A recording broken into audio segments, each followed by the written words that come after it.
작년에 믿음 교구를 시작을 하면서 이리저리 알아보다가 한 집사님과 면담을 할 기회가 있었습니다.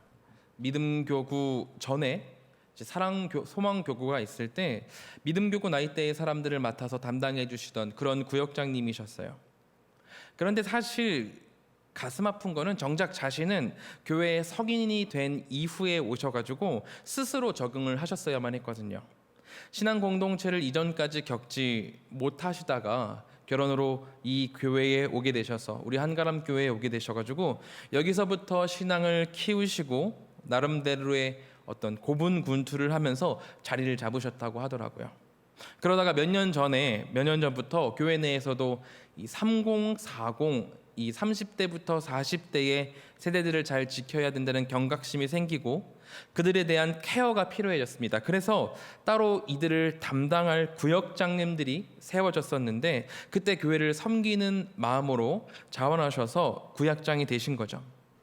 그렇게 구역원들을 만나서 그들을 돌보면서 그들을 품으면서 사람을 품고 사람을 사랑한다는 것은 이런 것이구나를 느끼셨던 거예요. 그래서 구역 전체로도 모여서 함께 교제를 하고 두 사람씩 짝을 지어서 만나시기도 하시고 아니면은 뭐 따로 1대1로 만나시고 하면서 너무나도 열심히 이것저것 이 모양 저 모양으로 섬겨주셨던 분이었습니다.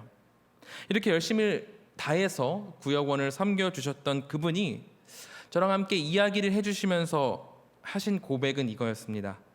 자신들의 구역원들이 내 자식 같다는 거였어요. 이 교회에 잘 적응할 수 있을까? 이들이 구역 모임에는 잘 참여해서 한 공동체가 될 수 있을까? 아기는 잘 키우고 있을까? 1시간 남짓 이분과 함께 나누는 내내 이분이 정말로 자신의 구역원들을 품고 사랑하고 있구나, 이런 진심이 저에게까지 물씬 전달되었습니다. 정말로 부모와 같은 염려가 그 집사님에게 있었어요. 저는 아직 부모가 되지 않아서 잘 모르겠지만 부모란 그런 것 같습니다. 항상 염려하죠. 저희 어머니께서 저한테 항상 자주 하시는 말씀이 있는데 그중 하나가 너 80살 먹어도 나한테는 애기야, 이겁니다. 제가 몇 살을 먹던, 제가 나이가 어떻게 되던 물가에 내놓은 애같이 그렇게 걱정을 해주세요. 계속해서 염려하시고 걱정하시죠. 한 번은 제가 큰 고민이 있어서 처음으로 어머니를 꼭 안고 힘들어했던 적이 있었는데 어머니께서 같이 울어주시더라고요. 그런 경험이 처음이었습니다. 비록 그 자리가 결혼식 한복판이었고 온갖 축하가 막 난무하는 그런 장소에서 한 모자가 서로 껴안고 부둥켜 안고 울고 있는 그런 장면이긴 했는데 부모의 마음이란 그런 것 같습니다. 자식을 걱정하고 염려하죠. 항상 자녀를 걱정하고 그들의 행복을 염려하면서 자식들에게 일어날지 모르는 온갖 일들을 미리 떠올리며 뒤척입니다. 그게 아마 당연한 것 같아요. 그런데 성경은 이상하게 우리에게 아무것도 염려하지 말라고 이렇게 얘기를 합니다. 베드로전서 5장 7절입니다. 너희 염려를 다 주께 맡기라. 이는 그가 너희를 돌보심이라. 성경에 나오는 수많은 교사들은 염려하지 말라고 이야기합니다. 우리 부모님들은, 그리고 부모가 되신 우리 성도님들께서는 자녀를 향한 혹은 품은 자들에 대한 염려가 있을 텐데, 그런 걱정과 그런 염려들이 있을 텐데 성경은 염려하지 말라고 얘기하게요.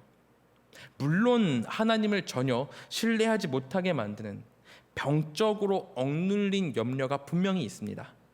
당연히 그런 염려는 우리가 거부할 수 있어야겠죠. 오늘 성경은 그걸 얘기하는 겁니다. 이전에 그런 지체를 만난 적이 있어요.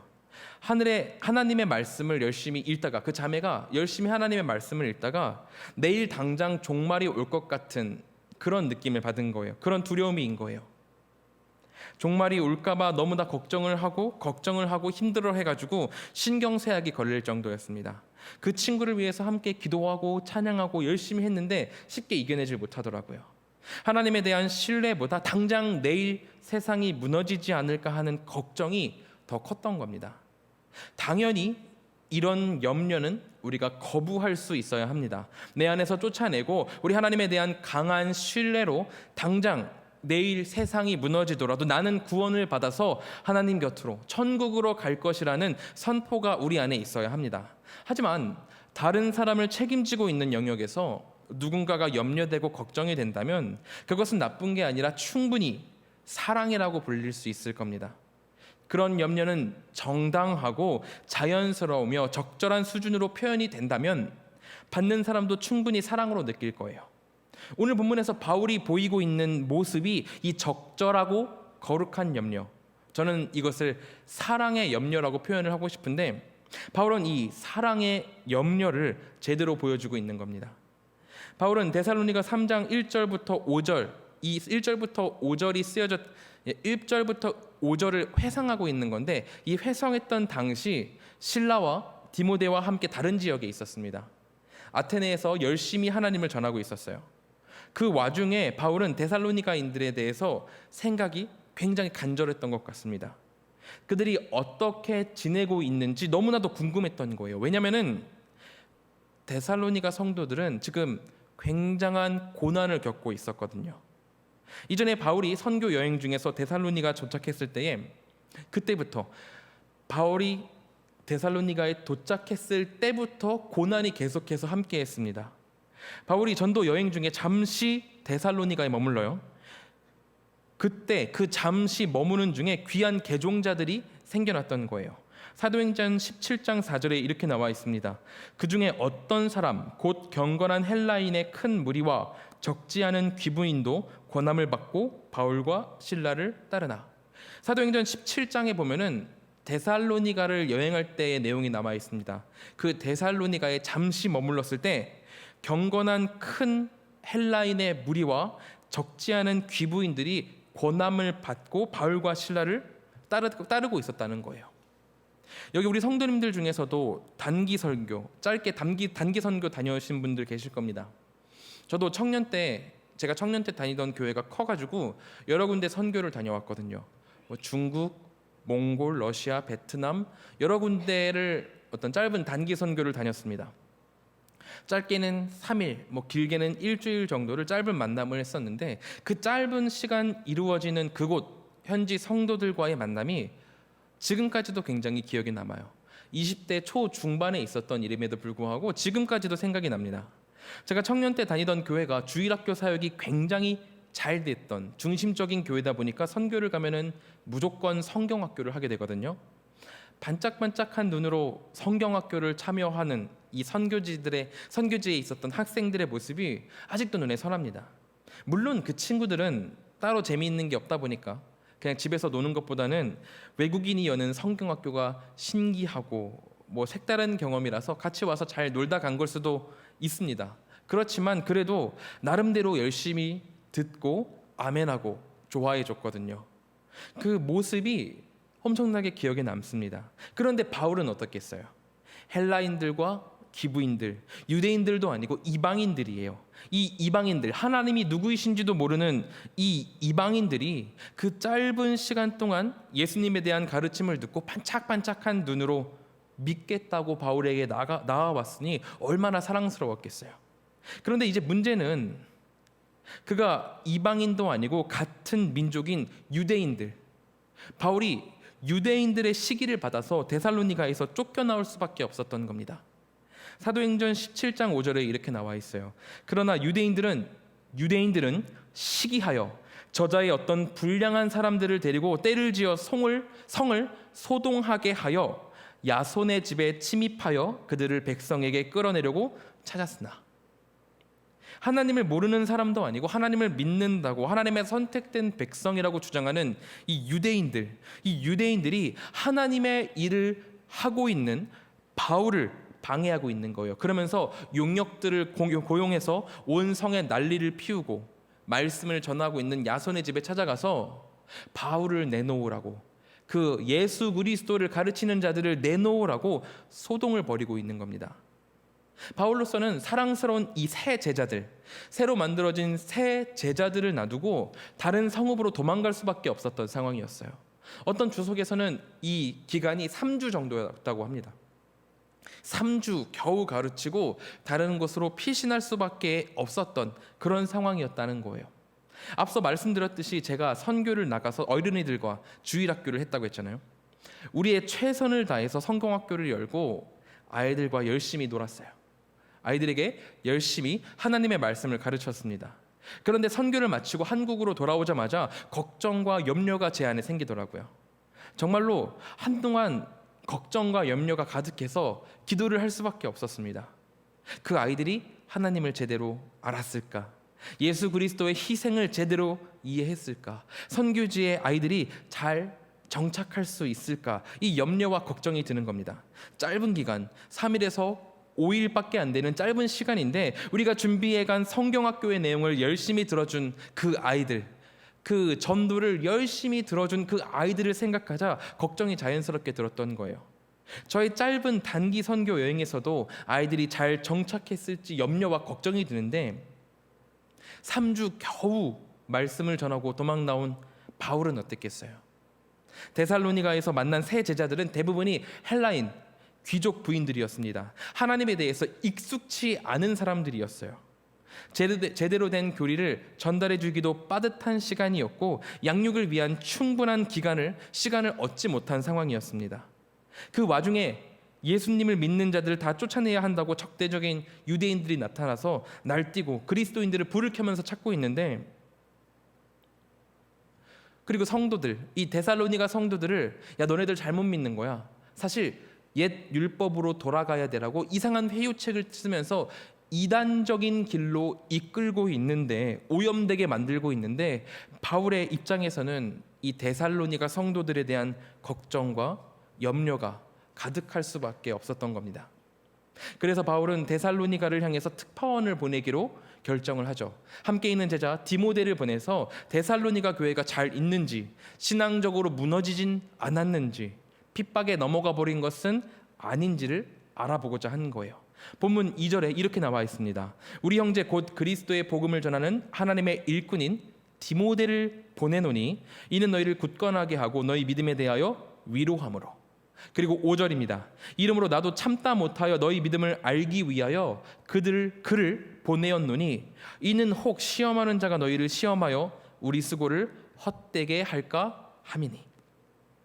바울은 디모데를 다시 데살로니가로 보냈습니다. 데살로니가에서 쫓겨날 때 디모데도 함께 있거든요. 다시 그 성읍으로 돌아간다는 거, 핍박이 있는 그 성읍으로 돌아간다는 게 굉장히 위험했을 겁니다. 그럼에도 바울은 데살로니가 성도들의 신앙을 지키기 위해서 디모데를 보내고, 디모데도 이 모든 것, 이 상황을 이해하고 담대하게 어떤 고난이 있고 어떤 핍박이 있을지도 모르는 그 성읍을 향해서 열심으로 나아갔습니다. 고통과 고난이 있을지도 모르는 그곳으로 디모데가 떠난 거예요. 이 큰 용기는 데살로니가 교회 형제 자매들에게 큰 위로가 되었을 겁니다. 바울이 디모데를 데살로니가로 보내면서 전달하려는 내용이 바로 이 내용이거든요. 3, 4절에 이렇게 나와 있습니다. 아무도 이 여러 환난 중에 흔들리지 않게 하려 함이라. 우리가 이것을 위하여 세움 받은 줄을 너희가 친히 알리라. 우리가 너희와 함께 있을 때에 장차 받을 환난을 너희에게 미리 말하였는데 과연 그렇게 된 것을 너희가 아느니라. 바울은 데살로니가 성도들에게 믿음의 길은 쉽지 않습니다. 믿음의 길은 어렵습니다. 환난이, 고난이 이 길에 계속해서 있을 겁니다. 왜냐하면 예수께서 먼저 그 길을 걸으셨거든요. 데살로니가 성도들이요, 나는 짧은 시간 여러분들을 만나고 가르치지만 담대하십시오. 극히 담대하십시오. 미래에 얻을 영광과 축복은 지금 겪는 환난에 비할 바가 못 됩니다. 승리하는 여러분이 되십시오라고 단단하게 가르치고 있는 겁니다. 또한 그와 동시에 디모데를 위험한 장소에 보내면서 환난을 이겨내고 신앙을 지키기 위해서 노력하는 모습이 무엇인지를 실제적으로 보여줬어요. 디모데가 직접 행동을 통해서 이 내용을 전달했던 겁니다. 이런 바울의 진심이 그들에게 전해졌던 거예요. 3장 하반절을 보면은 이것이 나타나요. 데살로니가 성도들은 고난과 환난 중에도 끝까지 남아서 신앙과 열정을 지켰습니다. 디모데가 목숨을 걸고 그곳에 다녀와서 성도들이 여전히 신앙을 잃지 않고 있다는 것을 바울에게 알리거든요.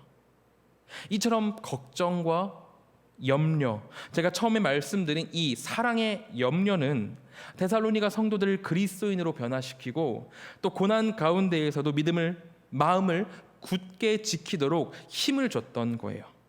오늘 바울을 보세요. 그의 사랑의 염려는 통신조차 여의치 않은 그 시대에 먼 지역을 넘어서 데살로니가 성도들에게까지 전해지고 있는 것을 볼 수 있습니다. 이들이 바울의 피부치였나요? 그렇지 않습니다. 이방인이었어요. 오랜 시간 그들과 교제했나요? 그렇지 않습니다. 아주 짧은 시간 동안 바울과 만났습니다. 하지만 하나님이 주신 그 사랑의 염려가 데살로니가 성도들에게 통로가 되었습니다. 그래서 바울에게 있던 복음의 메시지가 아주 적절하게, 아주 효과적으로 데살로니가 성도들에게 전달되었던 거예요. 사랑의 염려를 통해서 데살로니가 성도들은 복음을 귀로 듣는 것뿐만이 아니라 실제적으로 경험을 하고 이 일을 통해 환난과 어려움 속에서도 믿음을 굳게 붙잡을 수 있는 성도로 성장해 나갔던 거죠. 저는 이 사랑의 염려가 우리에게도 함께하기를 소망합니다. 설교를 시작하면서 이야기했듯이 한가람교회 구역장으로 섬겨주시던 이 집사님의 사랑의 염려, 이 염려를 통해서 그 구역에 있던 구역원들은 교회 안에서 자리를 잡고 적응을 조금씩 해 나갈 수 있었습니다. 지금은 당장 한가람 교회 사역에서 그들의 모습을 발견할 수는 없지만 교회에 적응하지도 못하고 튕겨 나가버릴 수 있었던 그 자들을 품고 사랑했어요. 그렇게 염려하는 마음으로 돌보자 진심이 전해지고 그 진심을 통해서 복음의 메시지가 전달되어서 이 한가람 교회의 공동체에 그들이 머물게 되었던 거예요. 비록 지금 믿음 교구의 인원들이 아이들도 돌봐야 되고 사회에서도 높은 자리가 아니기 때문에 나름 바쁜 일들이 있어서 교회 안에서 바로 어떤 큰 일을 할 수는 없을 겁니다.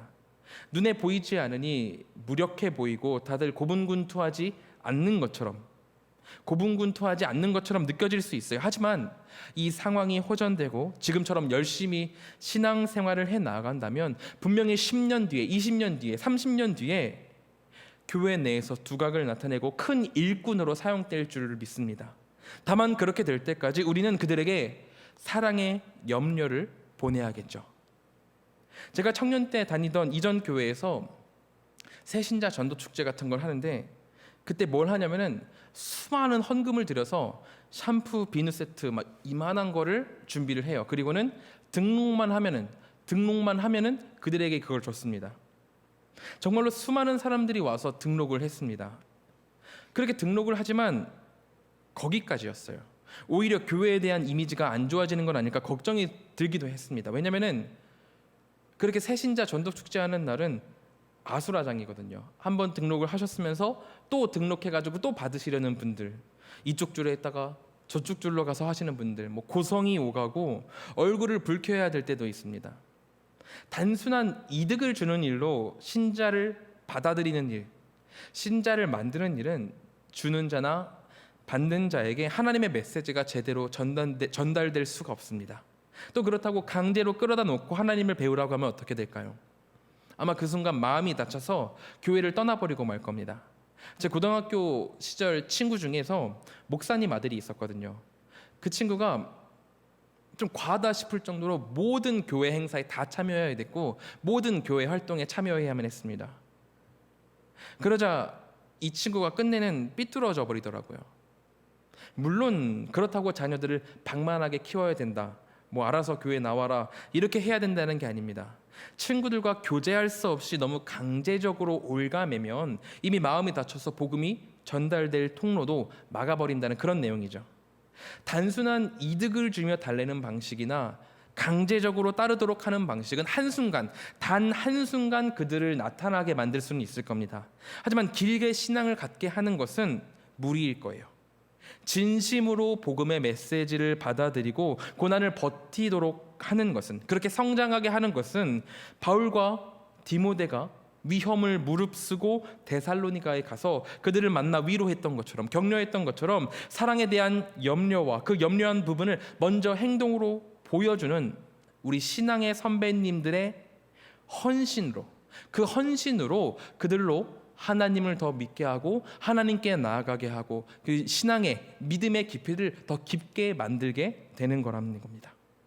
이곳에서 함께 예배하는 우리 신앙의 선배님들, 우리 한 분 한 분 신앙의 선배님들이 바울과 디모데와 같이 신앙의 후배들을 사랑으로 염려해 주실 수 있기를 바랍니다. 그렇게 나아갈 때에 한가람의 모든 이들의 마음이 진심으로 연결이 되고 또 한가람 교회의 10년, 50년, 100년이 우리에게 약속될 줄로 믿습니다.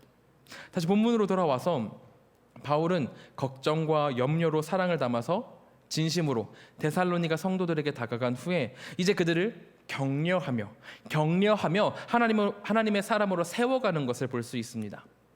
놀라운 것은 바울이 데살로니가 성도들을 격려하기 이전에 이미 그들로부터 격려를 받고 있다는 점입니다.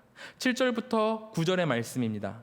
이러므로 형제들아, 우리가 모든 궁핍과 환난 가운데에서 너희 믿음으로 말미암아 너희에게 위로를 받았노라. 그러므로 너희가 주 안에 굳게 선즉 우리가 이제는 살리라.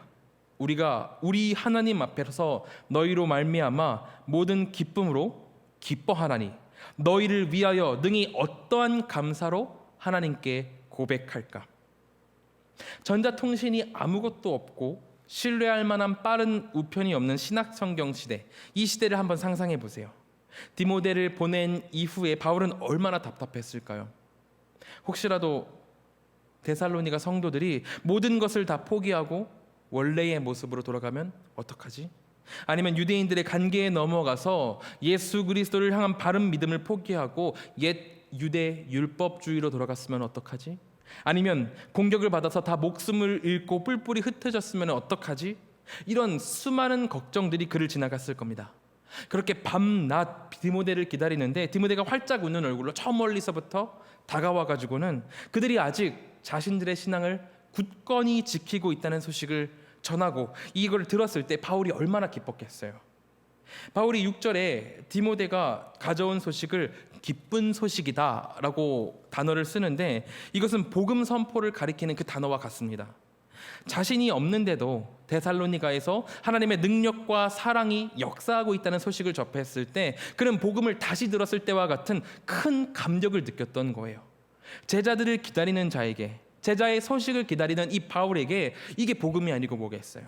서로 다른 사회, 문화, 인종 출신의 사람들이 데살로니가 교회에 모여서 한 가정에나 있을 법한 사랑으로 서로를 대하는 새로운 공동체가 온갖 고난과 환난 속에서도 굳건히 믿음을 지키고 있습니다. 이때 당시만 해도 이런 형식의 교회, 이런 형태의 교회는 듣도 보도 못한 거였어요. 세상이 전에는 단 한 번도 목도한 적이 없는 완전히 새로운 하나님의 기적이 데살로니가에서 일어나고 있는 거예요.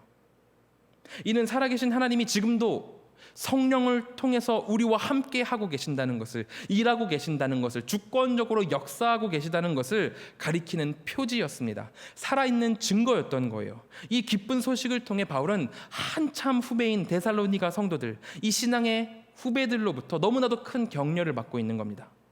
바울이 이 편지를 쓸 당시 아테네와 고린도에서 있었는데 이 두 지역 모두 너무나도 힘든 곳이었어요. 고린도는 핍박이 굉장히 심했고 아테네는 예수님에 대한 이야기가 들어가지 못할 정도로 촘촘하게 이방신들의 개념들이 가득 차 있는 곳이었습니다.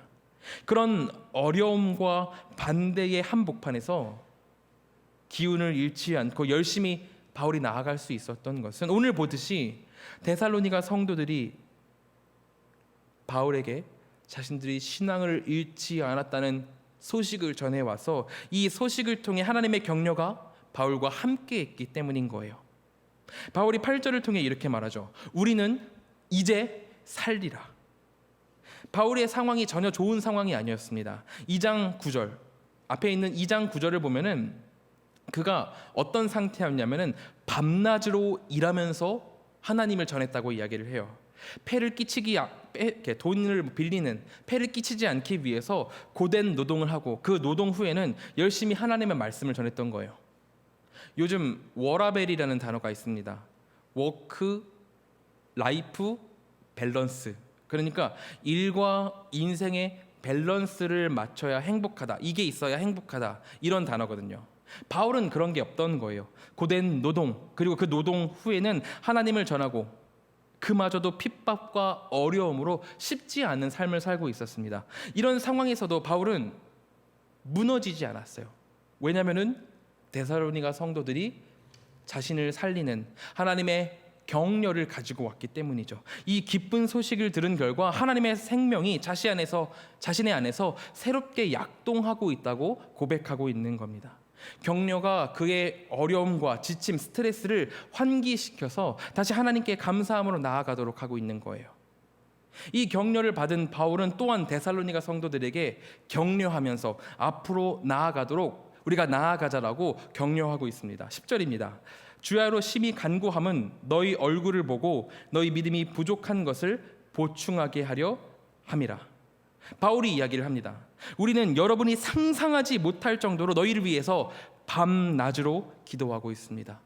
여러분들의 믿음이 부족한 것이 있다면 성장하고 바로잡히도록 하나님께 우리가 밤낮으로 정말로 열심히 기도를 하고 있습니다. 그러니 여러분, 지금과 같은 고난이 계속해서 오더라도, 환난이 계속되더라도 힘내십시오. 하나님의 사랑이 여러분들과 함께 하기를 바랍니다.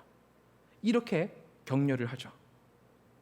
이렇게 데살로니가 교회는 바울의 격려를 힘입어 칭찬받는 교회로 성장해 갔습니다. 비록 데살로니가 후서에서는 주님의 임재가 내일이냐 오늘이냐 1년 뒤냐 이런 걸로 이렇게 이야기를 하다가 잘못된 길로 빠지기도 하고, 또 주님께서 곧 임재하실 거니까 좀 방만하게 살아도 된다, 이런 잘못된 종말관이 살짝 유행을 해가지고 바울에게 호되게 혼을 나긴 합니다. 그렇게 혼을 나긴 하지만 종말과 재림에 대한 그런 이 믿음이 있기 때문에 이런 오해가 있었던 거잖아요.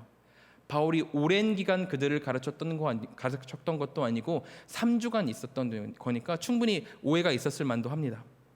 어쨌든 바울의 격려가 그들로 임재와 종말을 꿈꾸게 하는 좋은 교회가 되도록 인도를 했던 겁니다. 이렇게 격려는 사람을 세우고 하나님의 사역을 하도록 돕는 역할을 합니다. 사실 저를 이곳까지 인도한 것도 많은 분들의 격려 덕분이었어요. 전에 사역하던 교회의 목사님께서는 사람을 앞에 두고 칭찬을 하시거나 격려하시는 그런 분은 아니셨습니다. 근데 이제 어떨 때 격려를 하시냐면은 누군가가 저에 대해서 묻거나 아니면 격려할 때, 칭찬할 때 그때 격려를 하셨어요. 저한테 직접적으로 격려를 하시는 게 아니라 저 말고 다른 3자한테 제 격려를 하셨던 거죠. 좀 부끄러움이 많으셨던 것 같습니다. 근데 그 격려가 저는 되게 좋았어요. 이분이 약간 사투리가 있으시거든요. 그래가지고 장건준이 괜찮지? 이런 식으로 격려를 하셨어요. 이렇게 간단하게 격려를 하시는데도 사역자로서 세워지는데 큰 도움이 있었습니다. 우리 한가람 교회 안에서도 격려는 제게 큰 힘이었습니다. 우리 장로님들, 그리고 우리 성도님들께서, 그리고 우리 유년부의 선생님들께서 저를 기다려주시고 격려해주시고 인도해주셨거든요. 제게 얼마나 많은 격려를 해주시는지 제가 받은 은혜가 굉장히 큽니다. 분명히 한 번은 설교를 굉장히 못했는데 제가 느끼기에도 설교가 내가 너무 못했다 했는데 잘 들었습니다라고 인사해 주시고, 그리고 당회원들께서도 얼마나 그렇게 격려를 해주시는지 그 덕분에 제가 5년간이나 우리 교회에서 사역자로 사역하면서 세워져서 전도사, 강도사, 목사가 되지 않았겠어요. 우리 감사한 성도님들, 너무 감사한 성도님들, 저뿐만이 아니라 서로 동역자들에게, 또한 신앙의 후배들에게 믿음의 격려를 해주셔서 서로를 하나님의 사람으로 세워가기를 소망합니다. 왜 그런 말이 있죠? 칭찬은 고래도 춤추게 한다. 고래한테 잘한다 하면서 긍정적인 신호를 주고 먹이를 주면은 그 동물도 엄청난 쇼를 할 수 있게 된다는 거예요. 하지만 하나님의 공동체에서 나눠지는 격려는 그런 단순한 긍정의 힘이 아닙니다. 우리의 격려는 단순히 어떤 행동에 대한 긍정적인 보상을 주는 게 아니라 다친 마음을 치유하고 용기를 복돋아서 등 돌린 마음을 다시 하나님께로 향하게 하는 놀라운 능력입니다. 그렇게 다시 하나님과 나 사이를 연결해서 내 존재를 깨닫게 하고 주님의 사람으로 자라게 하는 놀라운 사역이죠. 사회가 말하는 칭찬, 고래도 춤추게 한다는 의미는 서로 긍정적인 칭찬을 해서 서로 소통을 원활하게 하고 일을 잘하게 해서 서로 이득을 얻고 회사를 좋게 만들자는 이득의 목적을 가지지만 우리의 경력은 다릅니다. 하나님을 알게 하고 하나님을 안 만큼 우리 그리스도인들의 나아가야 할 길, 고난의 길에 대해서 두려워하지 않고 꿋꿋하게 나아갈 수 있는 힘을 주는 게 우리의 격려예요. 우리 성도님들의 격려가 나름 쉽지 않은 길을 가는 저를 꿋꿋이 나아갈 수 있도록 도왔던 것처럼 말이죠. 우리가 가는 길은 절대로 쉬운 길은 아닙니다. 바울이 데살로니가 성도들에게 너희들이 계속해서 고난이 있을 거야. 그럼에도 불구하고 하나님의 사랑이 너희와 함께 할 것이니 너희들이 두려워하지 말고 힘을 얻어 하나님께로 나아가라고 격려를 하고 있는 것처럼 하나님의 길은 쉽지는 않습니다. 사회가 발전하면 발전할수록 더 험난하고 좁겠죠. 하지만 우리는 그때에 서로의 사랑의 염려를 가지고 걱정하고 또한 격려할 수 있었으면 좋겠습니다. 이를 통해 약한 자를 하나님의 사람으로 세우고 고난의 길을 꿋꿋이 나아갈 수 있도록 해서 아름다운 사랑의 공동체가 되기를 진심으로 바라는 거예요. 우리가 그렇게 나아갈 때에 주님께서 더 큰 은혜 그리고 더 큰 축복으로 우리를 채우실 줄로 믿습니다. 그렇게 채우셔서 하나님의 공동체 되게 만드실 줄로 믿습니다. 이것을 우리가 신뢰하고 기도하며 함께 나아가기를 소망합니다.